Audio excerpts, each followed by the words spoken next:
Hai hai hai kawan pajak semuanya, selamat datang. Hari ini hari... Pak, nggak usah hari. Loh ya enggak apa-apa. Loh enggak apa-apa. Selamat datang di Mojo Podcast.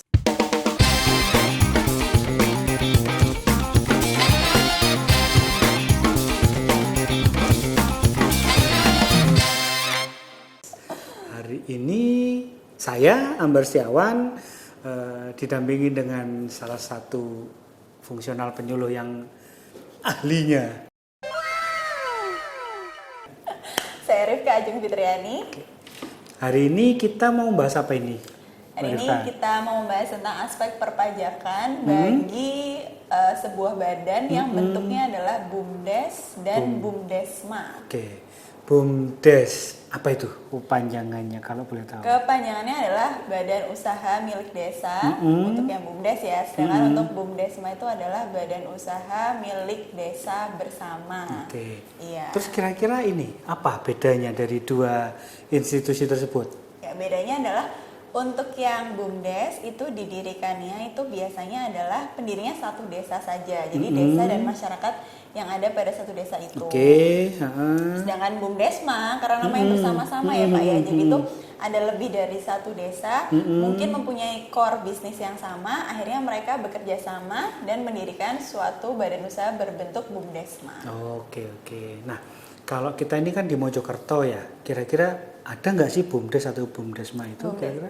Banyak sekali Pak di sini BUMDes dan BUMDesmanya ya. Mungkin kalau rekan-rekan pernah jalan-jalan ke daerah seperti Pacet atau Trawas ya, di sana banyak sekali wisata-wisata yang dikelola oleh BUMDes atau BUMDesma. Iya. Gitu, Oke. Jadi semacam ya namanya sesuai dengan namanya ya, Badan Usaha Milik Desa ya. Betul ya. Otomatis dia juga bergerak dalam bidang bisnis yang kaitannya nanti berpengaruh kepada peningkatan penerimaan desa itu sendiri ya. Ya, betul, tujuannya kalau itu, kita Pak. ngomong masalah penerimaan itu kan kaitannya biasanya dengan adanya entah itu keuntungan Betul. atau apapun lah itu istilahnya. Nah, kalau dari sisi aspek perpajakannya ada nggak kira-kira? Iya. Jadi seperti yang sudah disinggung sedikit sama Pak Ambar, ini kan BUMDes kan memang tujuannya profitable ya Pak ya. Artinya memang dijalankan untuk mendapatkan profit atau keuntungan. Betul. Ketika ada keuntungan atau mungkin kita kenalnya lebih gampang dengan penghasilan, nah maka otomatis harus memberikan kontribusi kepada negara atau yang biasa kita sebut dengan pajak. Gitu, Pak. Nah, pajaknya sendiri beragam ya. Cuma kalau di sini rumah besarnya ada dua, ada pajak penghasilan dan pajak pertambahan nilai. Oke.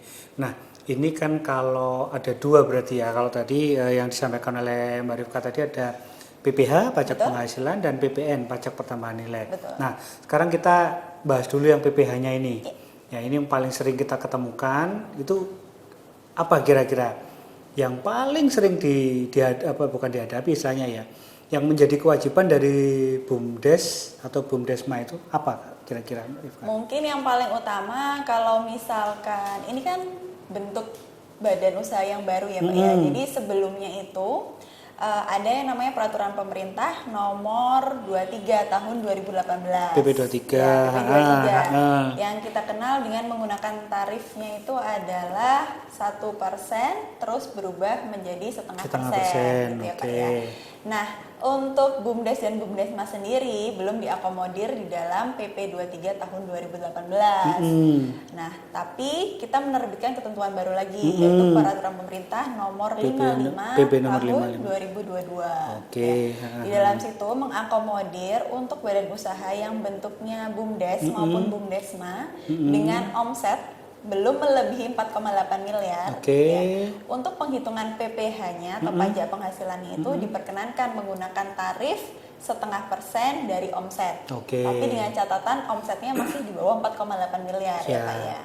Jadi kalau misalkan jangka waktunya sendiri adalah untuk PP 55 tahun 2022 ini boleh digunakan mulai tahun 2022 karena diterbitkannya di tahun 2022. Atau apabila BUMDes atau BUMDesma-nya terdaftar setelah tahun 2022, maka bisa menggunakan mulai dari tahun 2023 atau tahun terdaftarnya. Tadi berarti kan secara nggak langsung Mbak Rifka menyebutkan haknya ya, hak dari BUMDes adalah bisa mempergunakan tarif 0,5% dengan jangka waktu 4 tahun setelah terdaftar. Sejak terdaftar. Sekarang pertanyaannya muncul lagi nih, Pak, kalau misalnya saya udah punya NPWP nih, tapi belum ada kegiatan usaha. Katakanlah 2 tahun pertama itu kita sudah pegang NPWP, tapi kita tidak punya belum ada kegiatan usaha. Nah, itu perhitungannya bagaimana? Apakah tetap dihitung dari awal terdaftar atau pada saat mulai memperoleh penghasilan yang 4 tahun tadi? Ya, ini memang banyak ya Pak ya ditanyakan oleh wajib pajak itu sendiri. Sebenarnya harus nunggu ada untung dulu baru argonya jalan, atau dari awal terdaftar argonya sudah jalan. Betul. Gitu ya. Di ketentuannya sendiri tidak menyebutkan harus dapat keuntungan baru argonya jalan Pak. Jadi artinya adalah ketika dia sudah resmi terdaftar sebagai wajib pajak, maka jangka waktu itu sudah berjalan, sudah dihitung. Oh, argonya sudah jalan. Jadi misalnya dia terdaftar di tahun 2023, tapi di tahun itu mungkin masih siap-siap ya, sehingga belum ada pemasukan. Tapi itu sudah dihitung sebagai tahun pertama, meskipun belum ada pemasukan dari usahanya. Oke. Nah, jadi rekan-rekan BUMDesma ya, BUMDes atau BUMDesma, ini tolong dicatat, tolong diperhatikan sejak kapan kira-kira Anda itu mau melakukan pendaftaran NPWP kaitannya dengan kapan mulai melaksanakan kegiatan, karena ini nanti kaitannya dengan haknya ya. Betul. Hak 4 tahun tuh yang manfaatkanlah, kan lumayan ini 4 tahun, iya kan? Iya betul. 4 tahun tuh bukan dikatakan tidak bayar pajak ya, tapi memperoleh hak untuk memanfaatkan PP 55 ini ya. Oke. Nah, itu kan lumayan itu untuk kelangsungan kegiatan dari suatu BUMDes, karena memang semangat dari aturan ini adalah supaya BUMDes itu bisa jalan dulu lah, katakanlah ya. Sudah settle dulu, setelah itu baru kalau memang di tahun kelima ada keuntungan, nah itu baru dihitung, itu pun 0,5% ya. Untuk tahun kelima nanti akan berubah menggunakan tarif umum, sedangkan tahun pertama sampai dengan tahun keempat itu masih boleh menggunakan 0,5%. Nah, itu kan lumayan itu ya. Dan kalau memudahkan juga kan Pak cara menghitungnya gitu ya. Karena dilihatnya dari omset ya. Betul, langsung dari omset. Betul. Nah, kalau dari omset kan ya sudah, dari omsetnya berapa langsung dikenakan tarifnya seperti itu. Nah, kalau sekarang gini, ini kan kalau PPh ya. Iya, betul. Kira-kira kalau kaitannya dengan PPN, ini ada nggak kira-kira BUMDes atau BUMDesma itu? PPN ya. Nah, tadi kan kita sudah menyinggung terkait dengan omset ya, Pak ya. Yang boleh pakai adalah yang omsetnya di bawah 4,8 miliar. Nah, untuk BUMDes atau BUMDesma yang omsetnya itu sudah melebihi 4,8 miliar, itu wajib mengukuhkan dirinya untuk dikukuhkan sebagai pengusaha kena pajak. PKP. Ya, nah pengusaha kena pajak yang sudah dikukuhkan ini otomatis punya satu tambahan kewajiban, yaitu terkait dengan pajak pertambahan nilai atau yang biasa kita kenal dengan PPN. Begitu Pak. Khusus untuk omset yang sudah lebih dari 4,8 ya Pak ya. Tapi kalau seandainya pun ada yang omsetnya masih kurang dari 4,8 tapi ternyata pengen dikukuhkan sebagai PKP gitu ya, ya nggak masalah, dipersilahkan selama memahami betul Pak kewajiban-kewajiban apa yang akan diemban setelah mendapatkan status PKP. Oke, nah ini terima kasih, ini masukan juga dari rekan-rekan BUMDes kalau memang ingin meningkatkan kelasnya ya, kemudian menjadi PKP, jangan takut, jangan khawatir. Kami penyuluh di KPP Pratama Mojokerto siap untuk berdiskusi, kemudian mendampingi untuk proses pelaporan PPN ya. Ya Oke, jadi gak usah khawatir, monggo. Kalau memang ada kesempatan untuk meningkatkan level dari kegiatan usahanya dengan menjadi pengusaha kena pajak, ayo kita jalan bareng istilahnya seperti itu. Nah, terus ini Mbak Rifka, kalau tadi kan kalau di atas 4,8 miliar kan secara otomatis ya, atau katakanlah secara jabatan bisa ditetapkan sebagai PKP. Tapi ada kalanya juga, Pak, ini saya belum 4,8 miliar, tapi saya perlu menjadi PKP. Nah, biasanya itu kenapa itu? Kok pernah ada kan yang di kita ya, itu tahu-tahu mengajukan, Pak, omset saya belum 4,8 nih, tapi saya butuh untuk menjadi PKP itu kenapa kalau biasanya? Ya, terkadang itu kondisi dari transaksinya ya. Kadang-kadang BUMDes atau BUMDesmanya itu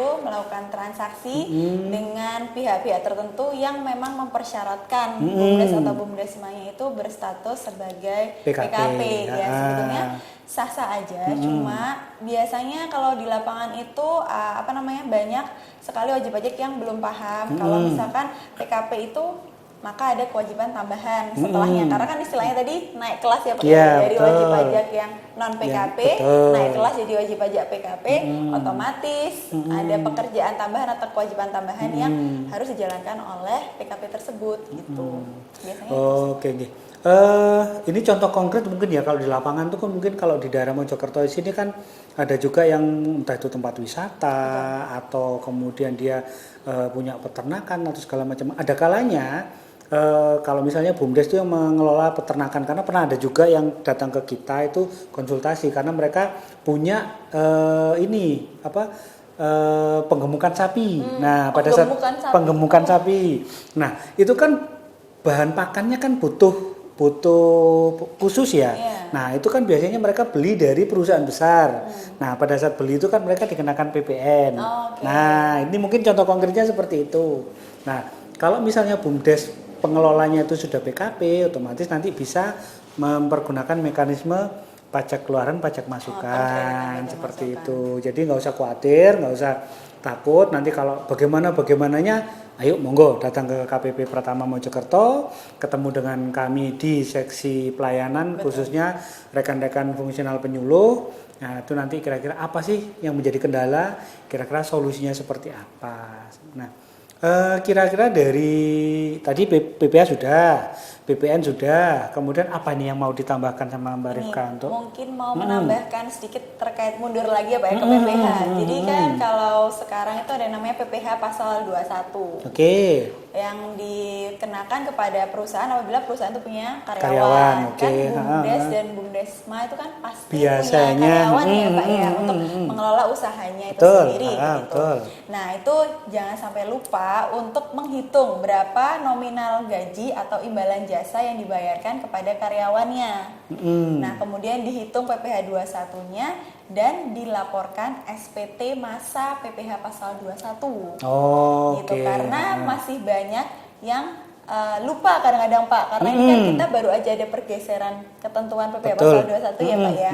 Untuk ketentuan yang saat ini apabila BUMDes atau BUMDesma ataupun bentuk badan yang lainnya itu memberikan gaji atau upah kepada karyawannya, meskipun upah atau gaji yang dibayarkan itu di bawah PTKP, BUMDes atau BUMDesmanya ini tetap wajib melaporkan SPT masa PPH pasal 21 setiap bulannya. Lapor ya berarti ya. Setiap bulannya. Nah, ada kekhawatiran berarti kalau saya punya NPWP berarti saya sebagai karyawan nih, karyawan BUMDes, berarti saya harus bayar pajak dong. Ya, jadi kalau misalkan pajak itu kan nggak semena-mena ya Pak ya, tidak semena-mena seseorang memiliki penghasilan langsung dikenakan pajaknya, tidak semena-mena karena ya secara filosofinya penghasilan yang diterima itu kan pasti sebagian ada yang digunakan untuk konsumsi, sebagian digunakan untuk investasi dan sebagian disimpan begitu ya Pak ya. Betul. Nah, kalau di pajak sendiri itu kita mengenal dengan nama PTKP atau penghasilan tidak kena pajak. Jadi apabila seorang pegawai gitu ya mendapatkan penghasilan yang mana penghasilannya itu masih di bawah PTKP nominalnya, nah itu seharusnya tidak ada pajak penghasilan yang perlu dibayarkan. Gitu. Jadi uang atau gaji yang diterima itu utuh. Gitu. Tapi bagaimana sebaliknya kalau penghasilannya di atas PTKP? Ya, karena ini kan kontribusi warga negara ya Pak ya. Apabila memang sudah melebihi PTKP, artinya kan sudah dianggap mampu atau kebutuhannya sudah tercukupi. Nah, itu memang ada pajak penghasilan yang harus dipotong oleh pemberi kerjanya dan disetorkan ke kas negara. Gitu. Nah, kayak ngomong-ngomong tentang PTKP nih, penghasilan tidak kena pajak, berapa sih terkecil lah katakanlah, di bawah itu nggak akan kena. Jadi kalau misalnya katakanlah saya UMR ini kira-kira kalau UMR saya kena nggak? itu berapa Mbak Rifka? Paling kecil itu 4,5 juta ya. 4,5 juta. Jadi kalau Oke. misalkan di bawah 4,5 juta itu udah pasti. Itu per bulan ya? Iya udah per Oke, bulan. per bulan. Udah pasti tidak kena untuk karyawan tetap gitu. Nah cuma untuk BUMDes dan BUMDesma yang melakukan pembayaran kepada karyawan ya meskipun di bawah 4,5 juta, tetap harus melaporkan SPT Masa PPh Pasal 21-nya. Tetap lapor. Iya, karena di Oke. sini ada proses pembayaran dari pemberi kerja kepada karyawannya. Tapi nggak ada pajak yang perlu dipotong dan dibayarkan. Oke. Cukup lapor saja. Nah, jadi nggak usah khawatir teman-teman rekan-rekan BUMDes BUMDesma. Kurang lebih seperti itu. Nanti kalau misalnya ada kesulitan segala macam, monggo sekali lagi datang ke KPP Pratama Mojokerto seperti itu. Nah, ini kayaknya kayaknya kita pengen ngobrol banyak ya.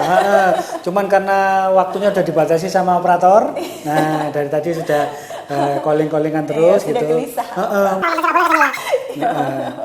Nah, oke. Mungkin sebatas itu dulu yang bisa kami sampaikan, rekan-rekan sahabat pajak, kawan pajak yang ada di KPP Pratama Mojokerto dan sekitarnya. Next nanti kita akan ketemu lagi dengan materi yang lebih seru lagi, dengan pembicara atau pemateri yang lebih seru lagi. Terima kasih atas perhatiannya. Mohon maaf ada kekurangannya. Terima kasih Mbak Rifka. Terima kasih Pak Amber. Oke, selamat sore.